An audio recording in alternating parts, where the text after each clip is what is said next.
Originalement, Ethereum était un projet un peu fou de mettre un ordinateur dans une blockchain. Vous aviez des bitcoins, vous pouviez acheter des ethers et dire ok, je vais filer quelques bitcoins pour récupérer les ethers. Ethereum est un peu la meilleure chose qui soit arrivée à la blockchain depuis Bitcoin. Et quand on discute avec des zélotes du Bitcoin, ils disent ouais, mais non, faites la proof of work, intouchable, incassable. Bah oui, mais en fait le hardware ça s'attaque. Ethereum a tellement d'avance et tellement de supériorité technologique que tout ce que Ethereum ne fait pas, on se dit ok, il y a peut-être un moyen de se différencier là-dessus. De génération en génération d'Ethereum killers, vous avez des gens qui sont très investis pour dire ne nous oubliez pas, on existe et on peut vous aider. On va dire de changement côté fondation, la fondation un peu plus investie, comment tu vois ça de ta lorgnette, est-ce que tu es plus impliqué, moins impliqué?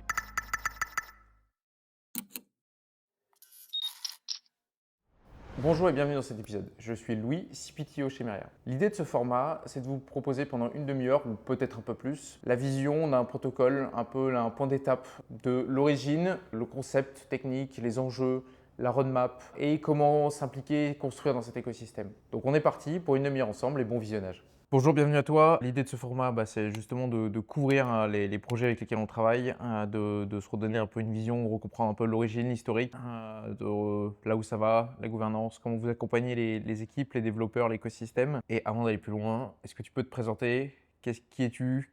Que fais-tu pour Ether? Que fais-tu dans la vie? Et on pourra attaquer après le vif du sujet. Ça marche. Eh ben, je m'appelle Jérôme Tichet, je suis dans l'écosystème de la blockchain depuis une douzaine d'années maintenant.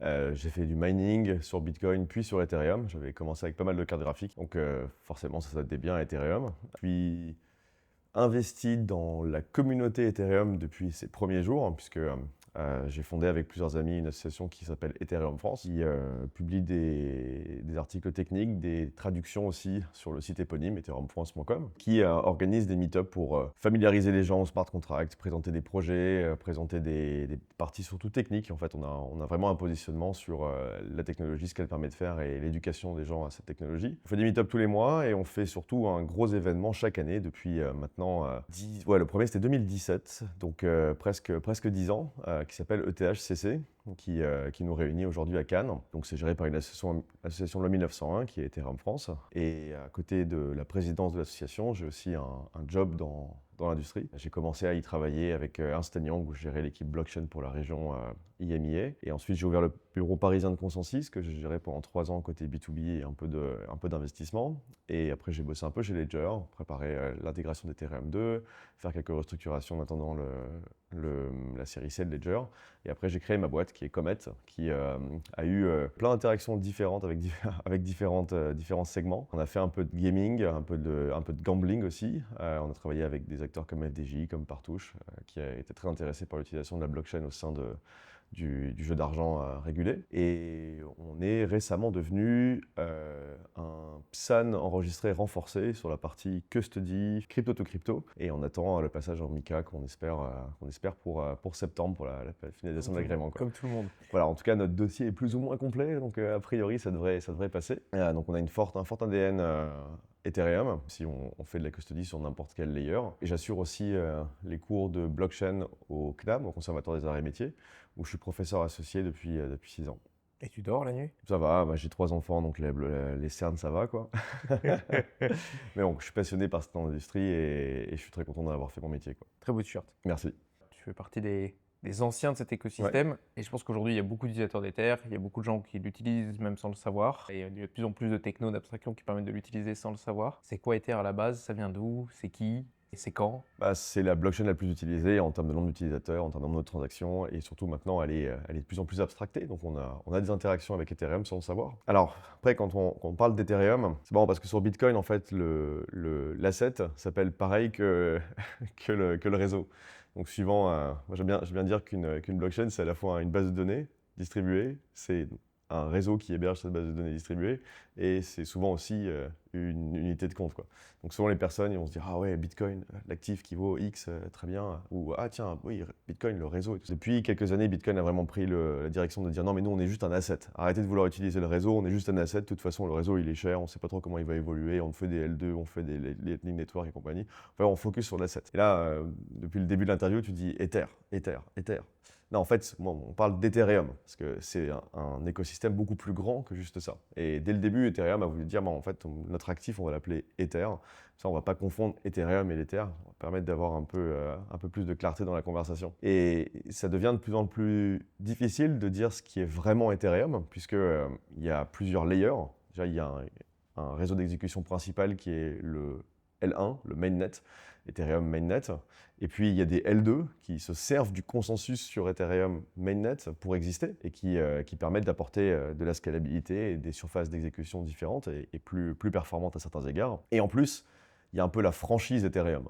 L'EVM, c'est-à-dire dans Ethereum, il y a une machine virtuelle, un ordinateur qui est émulé. Et cet ordinateur émulé, il a un certain succès. C'est-à-dire que plein de réseaux alternatifs à Ethereum, par exemple Ripple, par exemple même Solana a un L2 Ethereum maintenant. Bitcoin, il y a des L2 Ethereum qui sont en train d'arriver dessus, Ripple aussi, Tezos aussi, etc.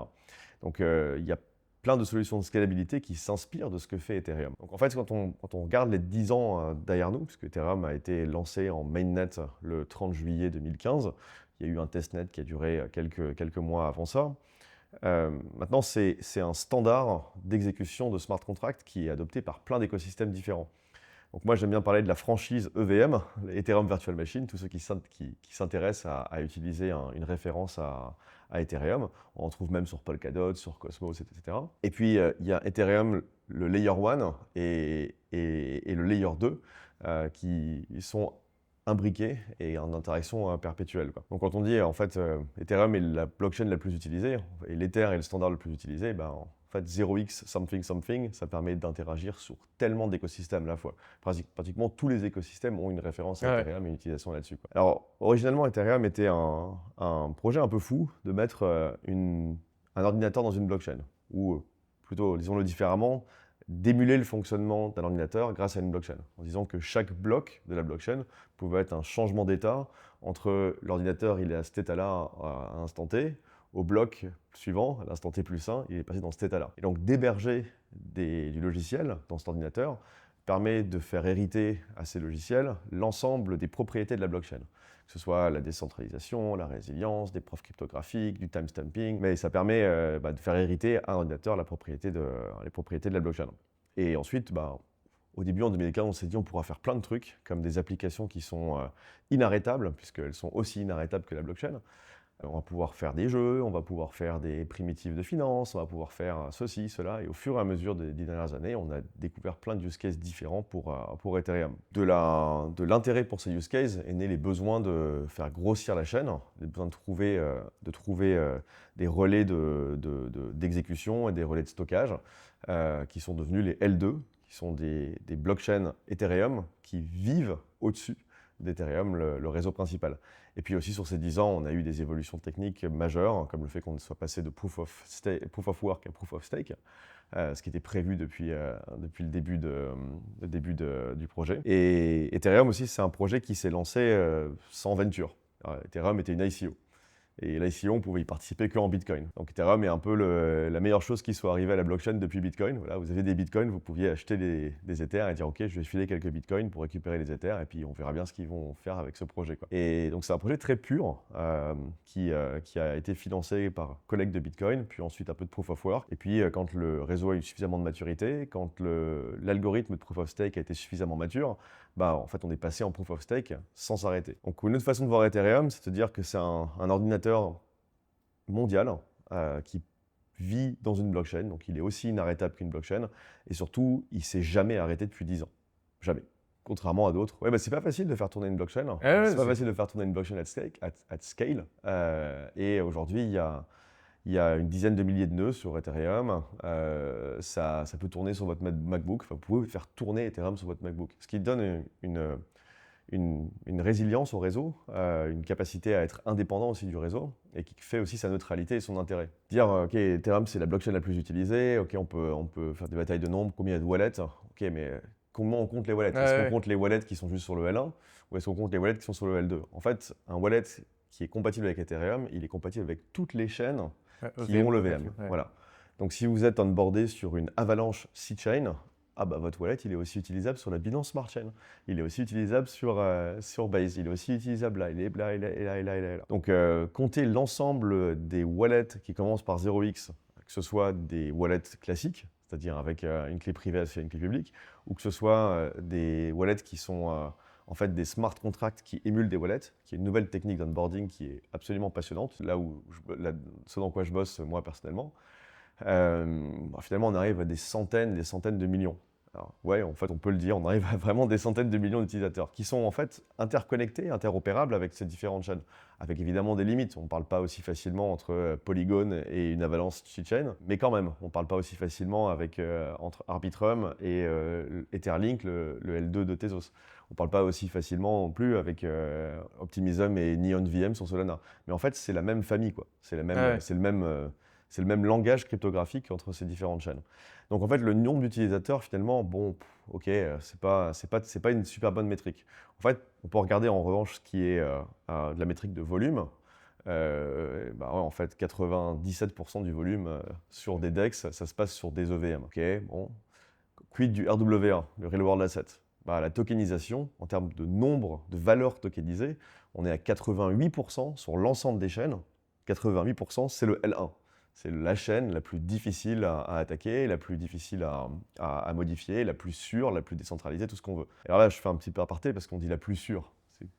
C'est quoi la plus sûre? C'est un peu difficile parce quand on discute avec des zélotes du Bitcoin, ils disent ouais mais non, faites la proof of work, c'est de l'électricité, c'est intouchable, incassable. Bah oui, mais en fait, le hardware, ça s'attaque. Le hardware, ça se saisit, ça s'utilise, et puis on peut dire, OK, combien ça coûte pour louer du hash rate, et pouvoir dire, ah bah en fait, une attaque d'1 heure, ça coûterait tant. Oui, mais bon, il faut quand même fabriquer les machines, ou alors payer les gens pour qu'ils prêtent leurs machines et tout. Mais en fait, on peut commencer à compter comme ça. Et le coût du ralentissement, le coût de la fraude, le coût de tout ça, ça se mesure en fait. Imparfaitement, mais ça peut se permettre quand même de se comparer. Et on ne met pas assez en évidence à quel point le système de proof of stake d'Ethereum est sophistiqué. Quand les nœuds ne convergent pas vers un consensus fort, la chaîne se sépare vers la chaîne qui est la plus suivie. Ouais. Et donc, aller attaquer Ethereum, la sécurité économique derrière Ethereum, elle est 4 ou 5 ordres de magnitude plus grande que la sécurité qu'on trouve sur un réseau de proof of work comme Bitcoin. Et après, quand on compare avec des plus petites proof of stake, en fait, c'est même pas intéressant de se comparer. En fait, on est dans des, c'est pas du tout la même chose. Et donc sur le RWA, voilà, plus de 85% arrivent sur Ethereum mainnet. Et après, quand on prend toutes les versions d'Ethereum, on est quasiment à 97%. C'est vraiment, ça n'a pas de commune mesure en fait, ce que fait Ethereum aujourd'hui. Et c'est, à mon sens, que doit être le premier point d'entrée de n'importe quel développeur, n'importe quel ingénieur, n'importe quel porteur de projet qui se dit « Ah, je pense que la blockchain, ça peut être utile pour mon projet ». En fait, commencez pas à vous poser sur quelle blockchain vous allez aller. Vous commencez par faire des choses sur de l'EVM. Après, peut-être que vous aurez du mal à trouver du financement et vous allez recevoir un financement d'une chaîne qui va vous dire « Mais viens sur ma chaîne, c'est bien et tout ». On a une EVM aussi. Ça permet d'être compatible avec absolument tout et d'être là pour le long terme aussi. Voilà, on fête nos 10 ans bientôt, 30 juillet. Et Ethereum France va faire un meet-up à Paris pour ça. Donc, si ça vous intéresse de rencontrer des gens de l'écosystème, n'hésitez pas à suivre un peu Ethereum France et venir à ce meet-up du 30 juillet. Justement, on vient de parler donc, du projet, de l'origine, de ce qu'a apporté EVM, on va dire, au monde de la blockchain. Si on revient sur Ethereum, pas Ether, si on revient sur Ethereum, le L1, il y a eu pas mal d'évolutions ces dernières années et on parle aujourd'hui de L1, de L2, de restaking pour utiliser la sécurité du protocole, sous-jacent éventuellement pour sécuriser d'autres chains. Aujourd'hui, c'est quoi ta vision de toi sur ces différents sujets? Quel est le rôle de la L1? Quel est le rôle des L2? Quel est le rôle du restaking? Où placer le curseur pour une app, pour un oracle? Comment organiser tout ça aujourd'hui? Parce que ça, c'est confus et la roadmap de ces dernières années n'a pas aidé à y voir clair sur qui fait quoi. Ok, alors attends, juste le restaking, ça apporte pas vraiment plus de sécurité à Ethereum, ça apporte de la sécurité à d'autres chaînes. Voilà. Mais c'est bien, ça permet de sécuriser d'autres chaînes en même temps. C'est comme quand on fait du double mining sur une chaîne en proof of work. Voilà, on mine l'un et on mine l'autre en même temps. Mais de différentes manières, ça rend moins efficace sur l'activité principale, qui est la partie staking de la chaîne principale ou la partie mining de la chaîne principale. Juste pour que les choses soient claires, un un nœud Ethereum qui est en staking, donc qui valide, un nœud validateur, il fait tourner le nœud d'exécution d'Ethereum et il fait aussi tourner le nœud de consensus. Donc à chaque fois qu'il y a un nouveau bloc sur Ethereum, ce bloc est vu, attesté et tamponné par un validateur. Et les validateurs sont censés en fait être appelés l'un après l'autre. Donc il y a des petits tirages au sort tous les X blocs pour dire ok voilà les prochains créateurs de blocs, on va les tirer au sort, c'est une période très très courte et puis on attend que la personne réponde. Donc si le nœud d'Alice est appelé à faire son bloc et qu'il n'est pas là, on passe au nœud de Bob, etc., etc. Mais aussi, ils sont censés attester. Donc un nœud qui est appelé pour attester, qui est censé mettre son attestation et qui n'est pas là. Dans ce cas, on passe au nœud suivant et on dit on t'a appelé, tu n'étais pas là et on va te pénaliser pour ne pas avoir été là. Donc la façon dont le proof of stake d'Ethereum fonctionne, c'est qu'il oblige les nœuds validateurs à avoir un uptime qui est quasiment parfait. Donc quand on est en staking, on est censé être là et répondre. Ça vient contrecarrer plein de problématiques autour du proof of stake. C'est pour ça que je disais que le proof of stake sur Ethereum était particulièrement sophistiqué. Mais ça vient aussi intéresser des produits, des protocoles, des services annexes qui disent que ce serait quand même pas mal de profiter de l'uptime de cette dizaine de millions de nœuds Ethereum pour fournir des services ad hoc. Genre par exemple pour fournir de l'accès à de la donnée, pour fournir des services d'Oracle, en disant en fait vous avez déjà votre nœud, vous êtes censé être là tout le temps en plus, parce que si vous n'êtes pas là, vous perdez un peu d'Ether. En fait, on est censé gagner 3% d'Ether par an en staking en moyenne. Si on est absent pendant un an, en fait, on va perdre 3%. Plus les 3% qu'on n'a pas gagnés, au final, le coût d'opportunité, c'est 6, quoi. Donc en fait, les nœuds sont là tout le temps. Et en plus, les nœuds ont 32 Ethers au minimum at stake. Donc il y a bien 70 000 balles de fonds qui sont déjà engagés. Donc c'est vrai que c'est intéressant le restaking pour les projets qui portent le restaking. C'est de dire, en fait, on a déjà une communauté installée, une infrastructure installée qui sécurise. Mais faire tourner plusieurs programmes sur un même ordinateur qui doit être dédié à ça et tout ça vient avec des petits frottements, quoi.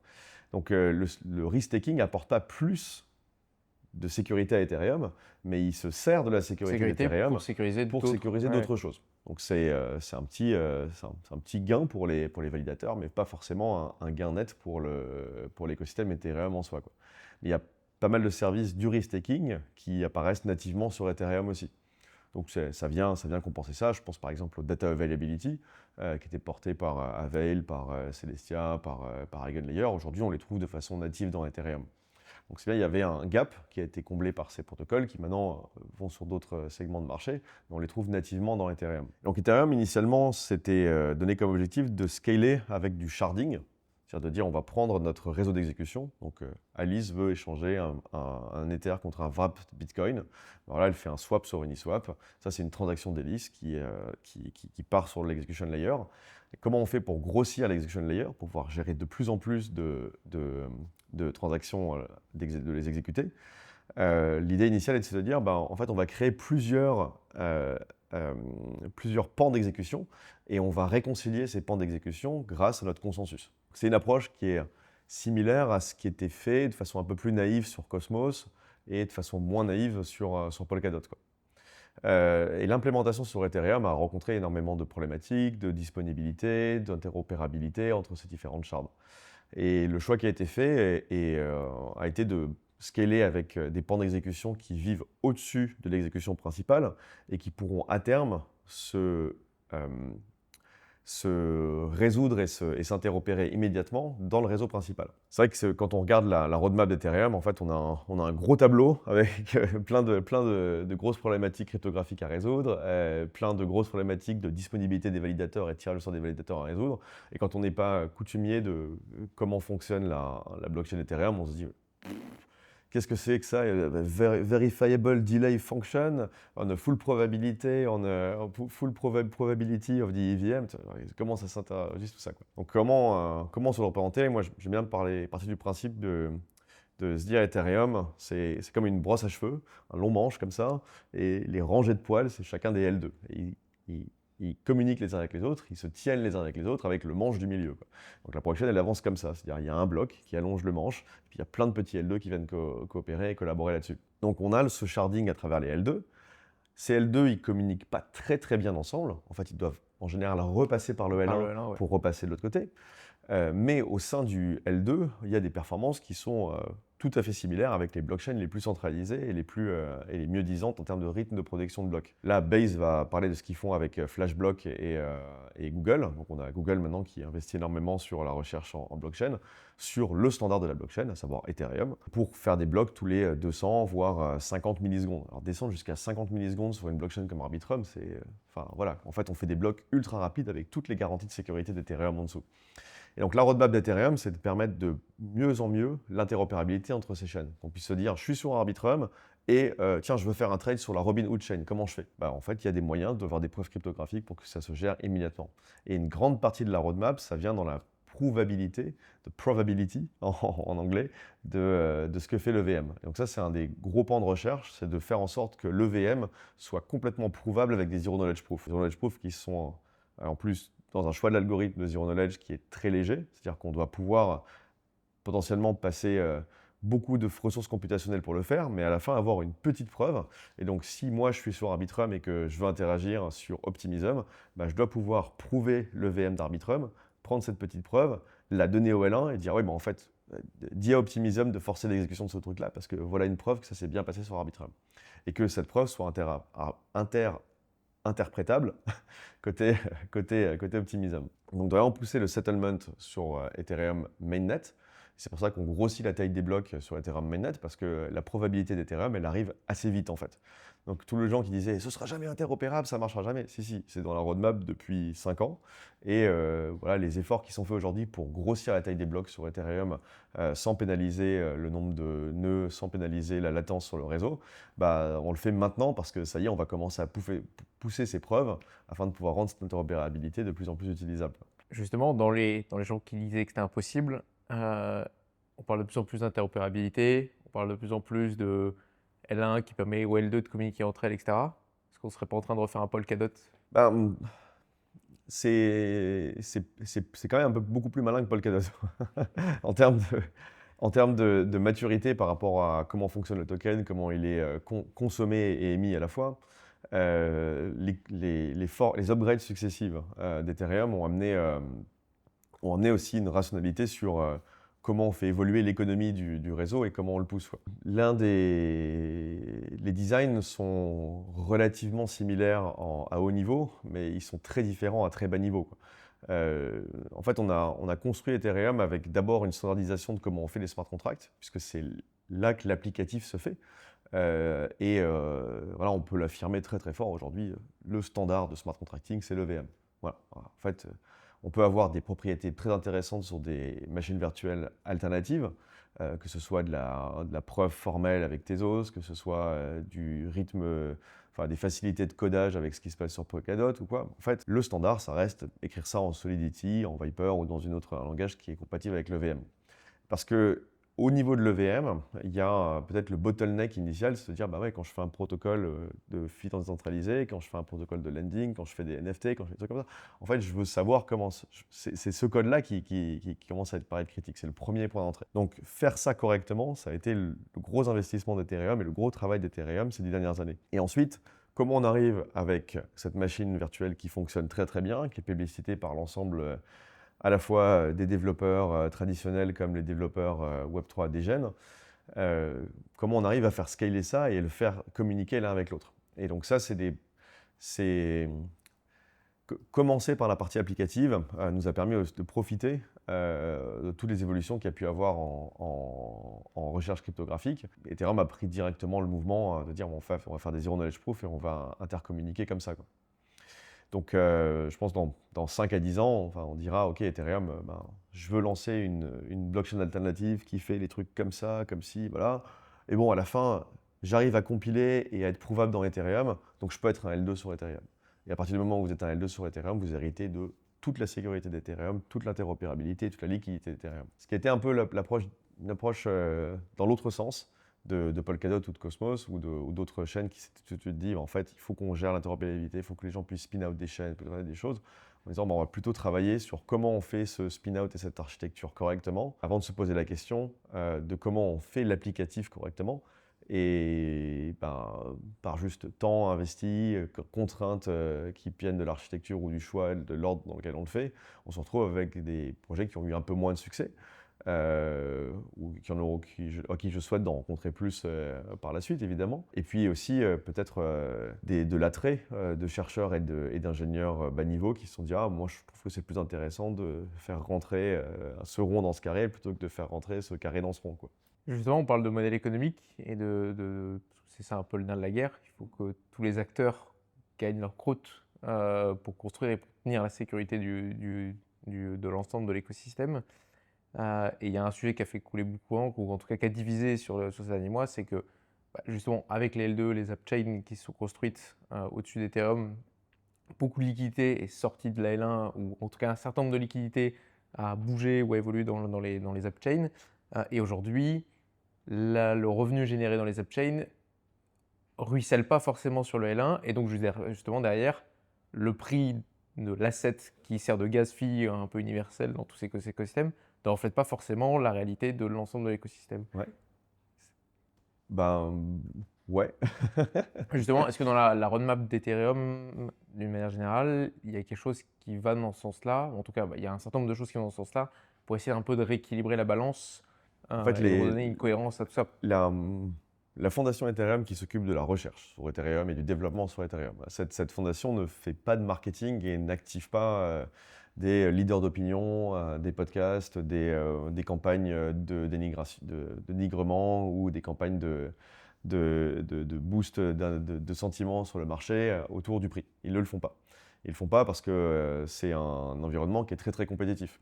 En fait, il y a eu 7, 8, voilà, au moins 5, moi je dirais 7, 8 générations d'Ethereum killers qui attendent dans l'ombre pour dire « Regardez, maintenant il n'y a plus de fees sur Ethereum, ça marche plus, il n'y a plus le modèle économique ».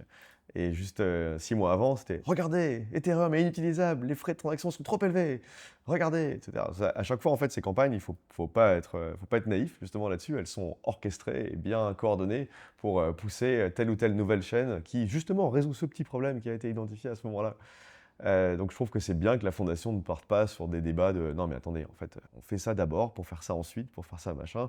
Et puis oui, évidemment, il y a de la valeur qui va s'agréger dans l'asset principal parce qu'en fait, c'est juste la direction qu'on prend et qu'on a déjà prévu depuis longtemps, quoi.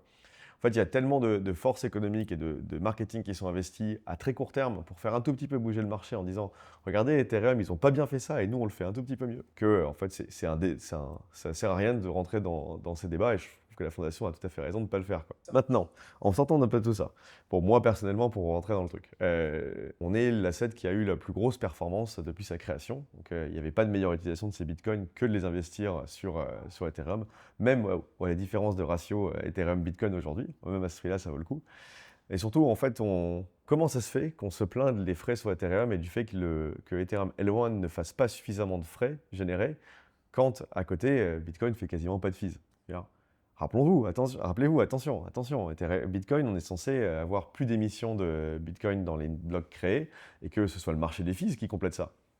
Comment est-ce que ça c'est compatible avec le fait que l'asset ne doit pas bouger, doit juste être une réserve de valeur, il doit rester sur un exchange, n'y touchez pas, il faut que ça monte, quoi. Bon, ok, bon, bah ça, en fait, on le passe sous le tapis, c'est pas grave, on n'en parle pas. Par contre, côté Ethereum, c'est facile, en fait, de dire je vais taper sur le numéro 2, comme ça, je vais peut-être réussir à prendre un peu d'attention et essayer de faire la chose. Sachant qu'en plus, l'écosystème Ethereum va vous regarder et va dire non, mais les gars, c'est notre roadmap. En fait, ouais, c'est très bien, c'est transitoire, c'est pas grave, quoi. Donc regardez, en fait, Ethereum, jusqu'en mars 2024, avait énormément de frais sur le L1, puisque les Layer 2 devaient écrire dans le L1 pour sauvegarder leurs données à court terme. Donc ce qui a été un gros effort de développement, ça a été de permettre au L2 de ne plus écrire dans le L1 directement, de le sauvegarder plutôt dans la partie consensus d'Ethereum, ce qui est l'EIP 4448, ou ce qu'on appelle la création des blobs, en fait, dans Ethereum. Ça, quand ça a été mis en place, ça a oblitéré les frais de transaction. Mais à raison, en fait. Regarde, Ethereum pousse l'usage. Ethereum a vraiment une problématique d'usage. Une blockchain qui souffre de ses frais de transaction, c'est une blockchain qui est utilisée. Une blockchain dans laquelle il n'y a pas de frais de transaction, c'est une blockchain où il n'y a pas d'usage. Donc on a eu 4 ans de souffrance en termes de « Ok, notre L1 est saturé, il faut vite qu'on envoie de plus en plus de L2 pour pas faire de compromis sur la sécurité, mais en même temps, il faut quand même donner un peu d'air aux transactions, aux transaction fees, parce que les utilisateurs, ils arrivent, ils vont pas payer 50 € pour bouger 1 euro, quoi. Et ne pas vouloir faire de compromis sur la sécurité, ça impliquait d'y aller par étapes, de commencer par avoir des L1 qui étaient performants, qui correspondaient bien à la sécurité qu'on voulait poser des L2 qui étaient performants, qui correspondaient bien à la sécurité qu'on voulait poser sur le L1. Et ensuite de permettre à ces L2 de faire de mieux en mieux leurs interactions avec le L1. Donc 2021 avec Polygon Proof of Stake, disons, puis ensuite Arbitrum, puis Optimism, donc 22, 23, plus les IK L2 qui ont commencé à être arrivés en 23-24.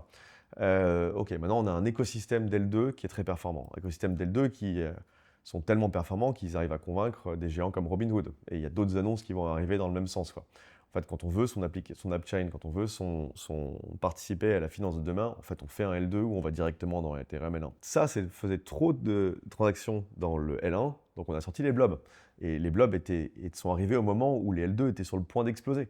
Du jour au lendemain, en fait, on a réussi à complètement les soulager sur les frais de transaction qu'ils supportaient sur le L1.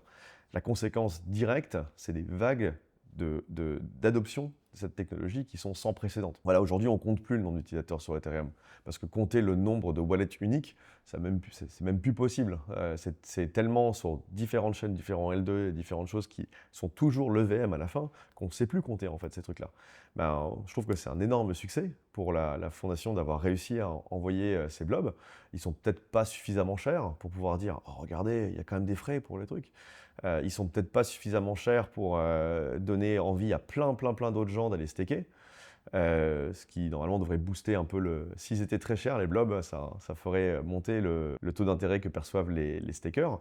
Mais normalement, mais on peut quand même considérer qu'ils sont suffisamment chers pour qu'il y ait quand même une petite croissance des stakers, quoi. Ouais, c'est ça, Voilà. parce que d'un côté, s'ils sont trop chers, Ah il n'y oui, a plus d'usage et éventuellement les L2 iront faire un Cosmos-like. exactement. Et s'ils ne sont pas assez chers, si on prend le truc à l'extrême, il n'y aura plus de Il stakers. n'y aura plus de stakers. Et s'il n'y a plus de stakers, il n'y a plus de sécurité et tout le château de cartes s'effondre. Exactement. Donc aujourd'hui, le nombre de stakers est légèrement croissant et c'est une excellente nouvelle. On a un usage qui est sans précédent, que ce soit sur les nouvelles tendances AI, Agent, Blockchain. On a un usage qui est sans précédent sur les volumes sur les DEX. On a un usage qui est sans précédent sur les stablecoins et sur les real-world assets. On a des géants de la finance traditionnelle qui se lancent avec leurs propres AppChain. Et en plus, on n'est pas en train de matraquer les transaction fees sur le L1. Et pourtant, les gens se plaignent. En fait, On se parlera toujours. Mais en fait, la réalité de la situation d'Ethereum, c'est pas un tour ou 2 tours d'avance, c'est 2-3 courses d'avance. En fait, c'est même plus là. C'est incroyable tout ce qui a pu être fait et tous les problématiques qui ont pu être rencontrées et traitées et aussi anticipées. Le prochain grand problème qu'elle va rencontrer la blockchain et l'industrie en général, ça va être le problème quantique. On a le National Institute of Technology, le NIST, qui dit vous faites ça côté cryptographique, faites plus ça, prenez ce standard, le prenez plus, qui dit dans quelques années, il faut abandonner le CDSA. Bon, le CDSA, c'est l'algorithme de signature qu'on utilise sur Bitcoin, qu'on utilise sur Ethereum, qu'on utilise sur toutes les blockchains en fait, sur différentes formes. Partout. Ouais. Partout. Ok, Ethereum est prêt. Les pré-compiles sont là, les formats de signature sont là, le consensus, il gère déjà des signatures quantiques. Bon, quand on a une autre blockchain qu'Ethereum et on fait des blocs très très rapides dans un tout petit réseau, avec des tout petits blocs, passer en mode quantum proof, good luck, quoi. En fait, sur Ethereum, vous avez un ordinateur qui ne s'est jamais arrêté depuis 10 ans et qui est prêt pour fonctionner pour les 10 prochaines années et qui est le standard que tout le monde utilise. Alors effectivement, ouais, les fees sont moins chers. Bah oui, ça coûte moins cher d'utiliser Ethereum en ce moment. Mais ça n'empêche que la fondation est laser focus sur tout ce qui a besoin d'implémenter, toutes les évolutions qui doivent être faites sur Ethereum pour que ça continue de bien fonctionner, et elles se font par étapes, sans dysfonctionnement et avec de plus en plus d'adoption. Justement, on parle de la fondation. La fondation a toujours été un peu très loin de la mêlée et en tout cas laisser les gens s'entretuer ou en tout cas débattre activement sur certains sujets. Il y a eu pas mal de secousses ou en tout cas de changements côté fondation et peut-être un changement de paradigme. On voit la fondation un peu plus investie sur de la DeFi, sur l'écosystème, etc. Toi, tu es côté Ethereum France. Comment tu vois ça de ta lorgnette? Est-ce que tu es plus impliqué, moins impliqué, plus même écouté de ta position? Déjà, Ethereum France est complètement indépendant de la fondation Ethereum. Ouais. On reçoit des grants de temps en temps. Je pense que sur nos 10 ans, on a dû recevoir une 50aine de milliers d'euros. Voilà. Juste là, pour l'organisation du meet-up Ethereum 10 ans, la fondation donne à chaque communauté locale 500 € pour payer des bières. Voilà, on a reçu 500 balles à ce moment-là, c'est cool. Parfois, ils sponsorisent LCC, on est très content de les avoir. Ils envoient des speakers, ils envoient des trucs. On fait partie, je pense, des initiatives de place qui plaisent à la fondation. La fondation se dit, mais en fait, nous, on aimerait que ce soit les protocoles d'Ethereum qui portent la bannière, que ce soit les communautés indépendantes qui commencent à pousser les choses, parce qu'il n'y a rien de mieux qu'un luxembourgeois pour parler au gouvernement du Luxembourg d'Ethereum, et c'est pareil pour tous les pays du monde, quoi. En fait, si on veut créer de l'adoption, il faut porter les mêmes vêtements, parler la même langue, avoir les mêmes codes, et la fondation dit, en fait, on veut pousser les communautés locales à émerger et à créer des choses en local. C'est pour ça aussi que la fondation s'est assez peu impliquée avec le fait d'aller parler à des institutions financières, aller parler à des gouvernements, aller parler à des choses de cet acabit, et ça a été reproché à la fondation. En fait, tout ce qui est Ethereum a tellement d'avance et tellement de supériorité technologique que tout ce que Ethereum ne fait pas, on se dit ok, il y a peut-être un moyen de se différencier là-dessus. Et c'est vrai que de génération en génération d'Ethereum Killers, vous avez des gens qui sont très très investis avec le fait d'aller parler à toutes les banques centrales, à toutes les institutions financières pour dire ne nous oubliez pas, on existe et on peut vous aider, ne nous oubliez pas, on existe, regardez, jusqu'à avoir un petit press release pour dire on a fait un proof of concept, c'est chouette. Chose que Ethereum ne fait pas. Voilà, Ethereum se dit non mais en fait c'est pas notre boulot, c'est pas notre truc, nous on continue à builder la technologie pour dire on est crédiblement neutre. C'est pas, on ne va pas essayer de se vendre comme la blockchain pour Singapour. Non, en fait, il y a des super projets qui buildent sur Ethereum à Singapour. S'ils ont besoin qu'on leur fasse une passe en arrière ou qu'on les mette en contact, faisons-le. Mais c'est pas la fondation qui va lui parler en premier. Et tu vois, des victoires d'Ethereum comme Robinhood, en fait, ça a été fait par Arbitrum. Arbitrum qui a un L2 sur Ethereum, qui a pu recevoir des grants par le passé, qui a pu être aidé par la fondation dans sa partie technologique, qui interagit régulièrement avec la fondation sur « Ah, nous, côté L2, on aimerait bien avoir ça, côté L1, ça permettrait de mieux faire. » Mais c'est un deal que fait Arbitrum. Ça veut dire, quand vous êtes sur Ethereum, vous êtes dans une situation de business totalement classique et vous pouvez faire les choses que vous feriez si vous étiez sur Amazon Web Services ou sur Google Cloud. En fait, c'est pas, cette technologie, elle est neutre, elle est à vous, elle est open source et il n'y a pas de problématique de licence, c'est pour vous, quoi. Et ça a été un peu reproché à la Fondation ces dernières années parce que ça fait tellement longtemps que la Fondation ne fait pas de pas vers les institutions que le meeting est occupé par d'autres. Et à un moment, les gens se disent « mais je ne comprends pas, toutes les fondations sont là et nous draguent et il n'y a pas de fondation Ethereum, elle n'est pas là, la fondation Ethereum ». Donc c'est une critique très acerbe qui a été faite à la Fondation de façon très intense et la Fondation a réagi. Elle a dit « ok, très bien, vous pensez, vous, Ethereum Holders et Community, qu'on devrait être là-bas, eh ben, c'est bien, on va commencer à le faire. » Donc il y a des jobs open aujourd'hui au niveau de la fondation pour aller être des représentants et faire plus de mise en relation, faire plus d'éducation sur ce qu'est l'écosystème Ethereum et ce que ça peut faire. Je trouve que la critique est pas forcément, la critique est valable, effectivement, Ethereum la fondation ne le faisait pas, mais néanmoins les résultats d'Ethereum par rapport aux institutions sont exceptionnels. Donc ok, on le fait pas, mais ça marche quand même. Ça veut pas dire qu'il faut pas le faire. Bon, très bien. Et donc moi je trouve que les réactions qu'a eu la fondation depuis l'arrivée des deux co-directeurs, Thomas et Chawei, ça va dans une très bonne direction en fait. On a entendu, on a dit ok, vous voulez qu'on soit plus actif côté institution et côté interaction avec les business. Et très bien, on va le faire, on va commencer à se mettre en ordre de bataille pour le faire. Vous voulez que l'interopérabilité entre les L2 accélère, ok, on met ça comme priorité, on va le pousser très fort. Voilà, donc il y a 3 mois de débats actifs sur les réseaux sociaux avec des gens qui se plaignent, et hop, ça y est, c'est mis en place. C'est une situation un peu différente vous êtes une fondation d'une blockchain où il y a 5 VC qui se partagent 70% du supply. Il y a un budget de 10% du supply pour pousser du marketing et financer des podcasts, des trucs. Et puis on va faire du bruit. C'est pas la même chose. En fait, c'est une chaîne qui existe depuis 10 ans avec son supply qui est complètement distribué, avec un système économique qui est sous-jacent et de loin la plus grosse activité, quoi. En fait, il y a toujours cette problématique côté Fondation Ethereum de se dire, en fait, est-ce qu'on fait le bon choix de se mettre dans cette salle est-ce qu'on doit aller à la Maison Blanche pour parler du truc? Est-ce qu'on doit aller parler à la BCE? Ou est-ce qu'on va plutôt dire aux L2 qui sont basés en Europe d'aller parler de ça? Enfin, et je pense qu'ils ont entendu la critique de vous devriez le faire plus, ne serait-ce que pour se dire que c'est pas parce qu'on est déjà les meilleurs là-dedans qu'on pourrait pas les rester encore plus longtemps ou affirmer notre position en le faisant. Et donc ça va dans le bon sens, je crois. On parlait d'adoption, on parlait d'utilisation d'Ethereum sans le savoir. Donc si on prend un petit pas au-dessus on va dire de la technique, de ce dont on parlait, L1, L2, etc. et qu'on parlait un peu d'abstraction, d'expérience utilisateur. Mhm. C'est ce qui va démultiplier l'adoption et la pousser dans un mode plutôt mass market et pour Madame Michu. Et justement, ça nous permet de parler de Comet. D'accord. Comment on avance, parce qu'il y a pas mal d'évolutions justement sur l'abstraction, la capacité à sponsoriser les frais, c'est Ouais. tout ça récemment. Comment avance Ethereum de ce côté-là parce que justement, c'est un peu le nerf de la guerre pour démultiplier l'adoption maintenant qu'on a une infrastructure scalable.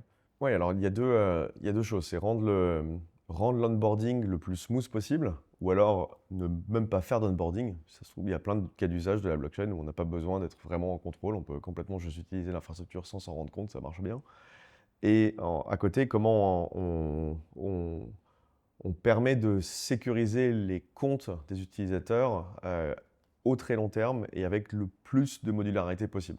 Dès les premières années d'Ethereum, on parle de propositions sur Ethereum, des EIP avec deux nombres, genre 84, 82, j'ai plus en tête exactement quel EIP, où il commençait à parler d'account abstraction. Il faudrait qu'on aille dans cette direction-là. Donc la technique d'account abstraction, ça consiste à émuler un portefeuille. C'est-à-dire plutôt que d'avoir un wallet, j'ai un smart wallet, un smart account. En fait, mon portefeuille, c'est un smart contract. Ce qui veut dire qu'à l'intérieur de smart contract, je peux mettre toutes les règles métiers qui m'intéressent. Voilà, on peut aussi mettre d'autres formes de signatures cryptographiques, parce que peut-être que CDSA, c'est pas top. Peut-être qu'en fait, les clés qui sont générées dans l'enclave du téléphone, les passkeys, c'est un super moyen de créer une clé relativement bien sécurisée et tout ça. C'est aussi un moyen de s'onboarder avec un custodian. Donc, nous, chez Comet, on déploie des smart accounts, on met nos clés dedans. Le jour où l'utilisateur veut être en contrôle, on peut retirer nos clés et mettre les siennes. Bon, voilà, en fait, nous, on est sorti de l'équation, merci, quoi. C'est un peu le anti-custodian club. Voilà, en fait, vous pouvez venir utiliser votre smart contract qui a un account et puis mettre les règles métiers à l'intérieur, quoi. On peut avoir une des clés, voilà, c'est des multisignatures aussi. Peut-être que ça rassure de se dire que ouais, y a quand même un tiers qui va regarder et qui va signer, quoi. Mais surtout, une fois que le contrat est déployé pour émuler le portefeuille, ben, des tiers peuvent payer les transactions. C'est-à-dire que ça permet aussi d'invoquer l'utilisation du contrat sans nécessairement avoir l'utilisateur qui a reçu des Ethers pour payer la transaction. Et donc, il y a beaucoup d'institutions qui disent « Moi, je veux juste bouger mes fonds tokenisés, mais je ne veux pas avoir à traiter de l'Ether, parce qu'après, j'ai des problématiques de KYT, de savoir d'où viennent ces Ethers, puis en plus, je ne sais pas combien il va m'en falloir. Est-ce que je ne peux pas juste bouger mes tokens sans payer des Ethers ?» Ah si, monsieur, avec des smart accounts, on peut complètement le faire. Ça vient aussi avec un peu de scalabilité, parce qu'en termes d'usage, dès qu'on fait plus de 10 interactions à la fois entre des smart accounts, ça coûte moins cher que de faire 10 interactions uniques. Ouais, et de les bundler, ouais. Alors, ça fait aussi de bundler. Ça permet aussi d'interagir avec plein de protocoles dans la même transaction, de faire une seule transaction qui, en fait, encapsule plein d'interactions dans des protocoles à la fois. Et aussi, ça permet d'évoluer vers des signatures quantiques si nécessaire. Voilà, je déclare que mon contrat maintenant, enfin mon wallet maintenant est ce contrat. Et dans ce contrat, j'ai mis ma logique. Et dans cette logique, j'ai mis, si je n'utilise pas mon compte pendant 10 ans, il est transféré à mon enfant. Si maintenant je ne veux plus utiliser mon MetaMask parce que je trouve qu'il est plus sécurisé, maintenant je veux que ce soit avec ses signatures quantiques à la place. Voilà, on peut déclarer ce genre de choses. Donc Ethereum a d'abord poussé un standard qui est 4337, ERC 4337. C'est pas un token, c'est un standard de smart account. Il y a d'autres blockchains qui essayent de faire des standards de smart account. Voilà, c'est bien d'aller dans cette direction-là parce que ça ouvre beaucoup de possibilités. Et pendant 4 ans, ces smart accounts ont évolué autour de ce standard, l'ont ajusté par rapport aux besoins de l'écosystème. Et aujourd'hui, c'est le standard qui est utilisé par des applications aussi diverses que Polymarket. Bon, Polymarket n'est pas encore full 4337, mais tout est account abstraction quand vous allez sur Polymarket. Alors c'est interdit en France maintenant Polymarket, mais si vous avez essayé par le passé, c'était des smart accounts. Par des acteurs majeurs qui sont en place depuis une des plus belles boîtes de l'écosystème qui est Gnosis. Gnosis utilise des smart accounts avec cette nouvelle application qui est Metri, pour laquelle Comet est le fournisseur de technologies côté smart account, en version non custodiale. Ça permet même d'avoir une carte. Ah, on peut avoir la Gnosis Pay, il faut avoir le flux direct, dépôt en euros vers des euros tokenisés vers les paiements par carte. Et la transaction, à chaque fois qu'on passe sur un terminal de paiement, apparaît dans la blockchain, quoi. Voilà, il y a 10 ans, je me suis dit ça va finir par arriver. Et là, je l'ai vu. Et je pense que j'ai acheté le premier croissant avec, avec cette carte. Et c'est utilisé aussi par des protocoles qui sont complètement... qui vont faire l'adoption à terme.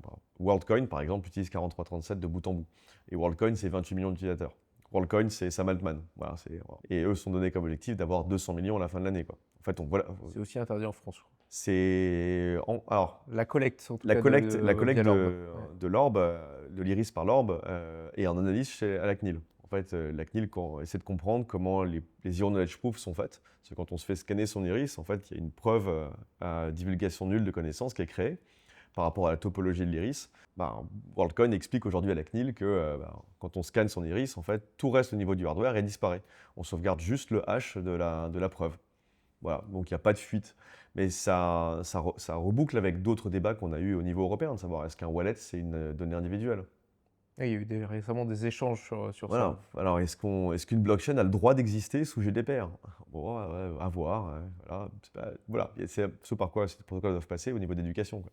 Donc, la Lacan Abstraction, on le retrouve chez Gnosis Metri, chez WorldCoin, chez Polymarket, chez en fait absolument tous les protocoles qui sont ambitieux et qui veulent toucher du mass market. Et en parallèle à cette évolution de 4337, au niveau même protocolaire d'Ethereum, il y a des façons de switcher sur ce standard qui est en émergence, avec notamment la dernière fork d'Ethereum qui a poussé une EIP qui s'appelle 7702, qui permet de déclarer que son wallet est maintenant invoqué par un smart contract. Donc ça permet à son wallet de s'upgrader vers un nouveau niveau de sécurité, vers un nouveau niveau de praticité qui est prévu par le contrat en question. Si demain il y avait une attaque quantique sur une clé, imaginons que, alors, bon scénario, si j'avais la capacité de casser le CDSA, ce que je ferais, c'est que je casserais une clé de Satoshi. Voilà. Comme ça, au moins, je pourrais bouger plein de bitcoins. Je pourrais écrire dans la transaction sell bitcoin buy Tron. Je vais faire un gros move de marché comme ça, une grosse manipulation de marché. Et ça passerait inaperçu. J'en dirais, est-ce que c'est Satoshi qui s'est réveillé et qui est devenu fan de Justinson? Est-ce que c'est quelqu'un qui a effectivement cassé Bitcoin? Vu que Satoshi, s'il s'est réveillé, on peut lui demander d'évoluer vers le quantique. Donc, essayons de transférer tout le monde vers le quantique, quoi. Si on avait ce genre de crainte qui se matérialisait ou d'urgence de le passer, en fait, avec 7701, on peut proposer à tous les utilisateurs de signer juste une transaction pour de switcher évoluer en smart contract. Et la prochaine fork d'Ethereum, Fusaka, qui est attendue pour la fin de l'année, va introduire d'autres évolutions qui permettront encore plus d'optimiser ça. On parle de 7701 qui rend cette interaction native au protocole. On va vers ses besoins. Et le fait que les autres blockchains l'implémentent beaucoup plus lentement et avec beaucoup plus de réticence, avec moins d'urgence, ça doit être interprété par le marché, parce que c'est la réalité des besoins d'adoption qu'a Ethereum. Voilà. Rien qu'un L2 comme WorldChain, il se donne qu'à la fin de l'année, ils vont être à 200 millions d'utilisateurs, built en Ethereum, quoi. Et ça demande d'avoir un très bon account abstraction. À côté de l'account abstraction, on a des rails qui permettent de rentrer dans la blockchain qui sont totalement différents. C'est-à-dire que ma mère, quand elle utilise la blockchain, elle s'en rend pas compte. Elle est chez un custodian, elle a un compte chez Comet, quoi. Elle est chez un custodian, elle a un smart account en dessous. Son smart account, il interagit avec toutes les chaînes Ethereum. Il y a des relations de maître à esclave entre les différents smart accounts qui ont été déployés. Elle ne voit pas sur quelle chaîne elle est. Quand elle met 1 euro sur l'application louis.finance, cet euro, il est placé sur Gnosis Chain aujourd'hui parce que c'est là qu'on a le plus haut rendement sur de l'euro tokenisé, mais il peut être déplacé sans qu'elle s'en rende compte vers Arbitrum parce qu'il y a un meilleur taux sur l'euro C en ce moment à cet endroit-là, quoi. Et ça, c'est permis parce qu'on a la plus grosse adoption par les institutions financières. Ça se passe sur Ethereum. Vous avez un IBAN, vous pouvez déposer des euros Christine Lagarde sur cet IBAN, et pouf, ça fait des euros tokenisés. Voilà, on a une réglementation qui permet de le faire. On a des mécanismes de paiement et des systèmes financiers qui permettent de gérer ça. Aujourd'hui, je peux faire un virement instantané, et il apparaît sur ma carte Gnosis que je peux dépenser avec des euros tokenisés. Et je peux faire la même chose, et il apparaît sur AV au même moment, quoi. Donc ces rails sont en place. Ces rails sont en place, ils sont effectifs. Qui s'en sert? Robinhood, voilà, BlackRock, voilà. C'est dans cette direction qu'on va, quoi. Aujourd'hui, on a réussi à faire coexister ces deux mondes. On est passé d'une idée un peu farfelue de dire Ethereum sera un global settlement layer vers une alternative. Ah ouais, en fait, la blockchain, ça fonctionne et ça ne s'arrête pas. Voilà, 10 ans sans arrêt avec des milliards et des milliards et des milliards chaque jour de volume, à une alternative crédible. Ah oui, en fait, si la banque devait s'arrêter, la blockchain continue. Vers, en fait, c'est pas une alternative crédible, c'est juste l'évolution inévitable de la finance. On va tout tokeniser, et on va tout gérer sur Ethereum, et ça va fonctionner 24 heures sur 24, 7 jours sur 7, sans arrêt, de façon transparente, sans risque de contrepartie, sans arrêt, sur une technologie open source que vous pouvez utiliser, et que vous pouvez modifier, et que vous pouvez tuner, et que vous pouvez redistribuer, sans demander rien à personne. Bon, faut peut-être qu'on aille un peu plus souvent parler aux banques centrales et aux banquiers, mais en fait, ils viennent chez nous. Ils sont ici. Et justement, là, on a fait un beau beau tour du panorama d'Ethereum en 2025. On parle d'ETHCC, et je pense que ça peut être un mot de la fin. Aujourd'hui, en tant que builder qui veut m'imprégner de la communauté, ETHCC, DevCon, DevConnect, les ETHCC. communautés locales. ETHCC. Alors, DevCon et DevConnect sont les deux rendez-vous qui sont organisés par la Fondation. Ils sont tous les deux sur une année sur deux. C'est-à-dire, cette année, c'est DevConnect à Buenos Aires. Et DevConnect, c'est un rassemblement dans lequel la Fondation loue beaucoup d'espaces et distribue ces espaces. C'est-à-dire, Ethereum France, par exemple, peut demander un espace, la Fondation va lui trouver un truc, et vous dit, il faut aller faire quoi? Je sais pas, on veut promouvoir l'amitié franco-argentine autour de la blockchain et créer des ponts entre les machins. Bon, vous avez besoin de combien de places? 100 personnes. Ok, on va vous trouver une salle de 100 personnes, on la loue, on vous organise et tout ça.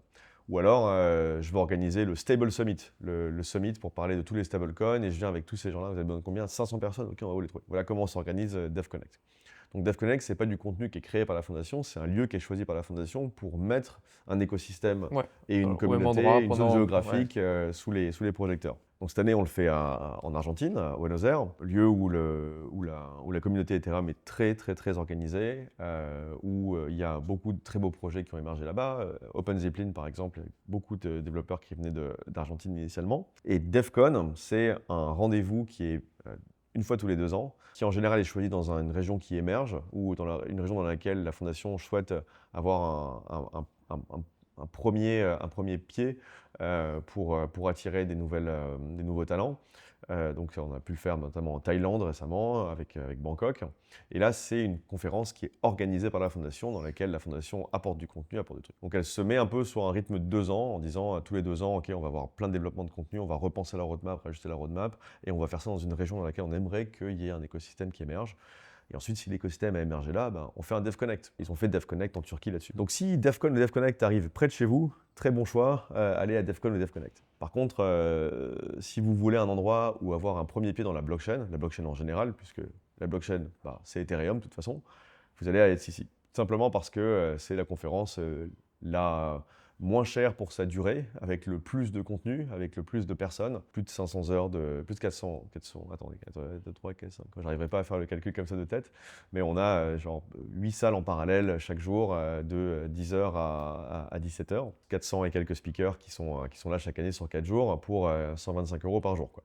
On invite des étudiants, donc les gens qui sont intéressés pour venir en tant qu'étudiants, voilà, vous pouvez passer par le système de Students. C'est organisé par une non-profit qui est Ethereum France, donc voilà, il y a cette garantie de non-intéressement au profit, et aussi le fait que la conférence ne va pas être vendue à une grande agence d'événementiel, quoi. Ça appartient à l'association Ethereum France. Et à la suite d'Ethereum, Community Conference, ETHCC, il y a en général un hackathon. Et cette année, il y a Ed Global qui organise Ed Cannes, avec plus de 500 000 € de lot à gagner pour découvrir tout ça. Donc en fait, on peut se faire une familiarisation à la blockchain pendant quelques mois avant ETHCC, aller à ETHCC en tant que volontaire si on est déjà professionnel et qu'on a vraiment sans dessous, se prendre un ticket en tant qu'individuel ou autre si on a les moyens de se l'offrir, passer 4 jours à découvrir ce que fait l'écosystème Ethereum, qui sont les doueurs, qui sont les dernières tendances, participer à plein de workshops aussi pour commencer à développer dessus, et après finir sa semaine en se disant bah ouais, je vais faire le hackathon, je vais me trouver une team, et peut-être que je vais gagner un lot, et peut-être que je vais trouver un job, et peut-être que je vais trouver des amis, peut-être que je vais trouver l'amour aussi à ETHCC. La fête. Voilà, il y a plein de fêtes, il y a plein d'événements autour. Et c'est à Cannes. Et c'est à Cannes, qui est une ville qui est très bien faite pour ça, où contrairement aux idées reçues, c'est pas trop cher de se loger. Du moment qu'on accepte d'être à 5-10 minutes à pied du Palais des Festivals, on trouve des logements pour une centaine d'euros par nuit. Il y a des fonds de subvention de la Fondation Ethereum aussi pour supporter les builders qui voudraient découvrir. C'est accessible, voilà, ça met un coup de train, un coup de covoiturage, un coup d'avion pour y arriver. Et ETHCC se fait tous les ans sans interruption depuis sa création en 2017. Quoi. Et donc cette année à Cannes, l'année prochaine à Cannes? Ça fait partie des options qui sont très sérieusement envisagées. On va annoncer la prochaine destination lors du closing talk. Mais en tout cas, les retours sur Cannes sont dithyrambiques. On a fait 5% de plus en termes d'attendees que Bruxelles. Et en termes de présence à Cannes, parce que tout le monde ne vient pas à ETHCC, aussi parce qu'on est sold out, donc forcément les gens ne vont pas forcément à ETHCC parce qu'ils n'ont peut-être pas pu pour se procurer un ticket. On est 10% au-dessus de la fréquentation qu'on attendait, mais on a que des proxys pour ça par rapport à la fréquentation des aéroports, par rapport à la fréquentation des gares, quoi. On peut dire, ok, il y a à peu près 12 000, 12 500 personnes qui viennent à Cannes pour les événements organisés autour d'HTC, quoi. Super. Je pense qu'on a couvert pas mal de sujets là pendant le truc. Je pense qu'on a dépassé la demi-heure qu'on s'était fixée Tiens, bon, initialement. faut que je finisse mes slides. En tout cas, incroyable de t'avoir eu aujourd'hui. Je pense qu'on a eu vraiment un contenu qui était vraiment au top. Donc merci à toi.